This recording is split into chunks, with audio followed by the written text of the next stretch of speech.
தற்போது கிடைத்த அண்மை செய்தி. கடலூர் மாவட்டம் சிதம்பரம் அருகே கோர விபத்து ஏற்பட்டுள்ளது. இதில் 5 பேர் பலியாகியிருக்கிறார்கள். இதுகுறித்த கூடுதல் விவரங்களை எமது செய்தியாளர் விவேக்குமார் வழங்க கேட்கலாம். வணக்கம் சுகன்யா. சிதம்பரத்துல காரும் லாரியும் நேருக்கு நேர் மோதி விபத்துல ஒரே குடும்பத்தைச் சேர்ந்த 5 பேர் உயிரிழந்தது பெரும் சோகத்தை ஏற்படுத்தியிருக்கு. சென்னையில இருந்து மயிலாடுதுறைக்கு ஒரே குடும்பத்தை சார்ந்த 5 பேர் காரில் புறப்பட்டனர். அப்பொழுது அந்த கார் இன்று அதிகாலை சிதம்பரம் அருகே இருக்கக்கூடிய பீமுட்லூர் என்ற புறவழிச்சாலையில சென்று கொண்டிருந்த பொழுது சிதம்பரத்திலிருந்து கடலூர் நோக்கி சென்று கொண்டிருந்த லாரும் அதே போல காரும் நேருக்கு நேர் மோதியது.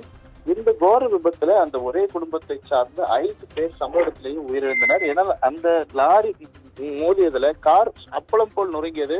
இதுல அந்த காரில் பயணித்த 5 பேரும் சம்பவ இடத்திலே உயிரிழந்து பரிதாபமாக உயிரிழந்தனர். மேலும் அந்த லாரியில் வந்த ஓட்டுநரும் கிளீனரும் தப்பியோடியதாக ஒரு தகவல் கிடைக்கப்பட்டதை அடுத்து போலீசார் தொடர் விசாரணை மேற்கொண்டு வருகின்றனர்.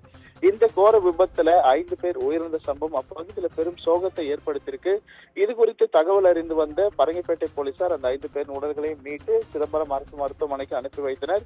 மேலும் இது குறித்து இந்த விபத்து குறித்து வழக்கு பதிவு செய்து விசாரணை மேற்கொண்டு வருகின்றனர். இந்த பகுதியில் அந்த புறவழிச்சாலையில புதிய சாலை அமைக்கும் பணி நடைபெற்று வருவதனால அந்த இடத்துல அதிகமான விழிப்புணர்வு அடிக்கடி அந்த இடத்துல போதுமான விழிப்புணர்வு இல்லாதாலும் அதே போல தடுப்பு கட்டைகள் முறையாக அந்த போடப்படாத காரணமா இந்த விபத்து முதற்கட்டமா நிகழ்ந்ததாக தகவல்கள் வெளியாயிருக்கு.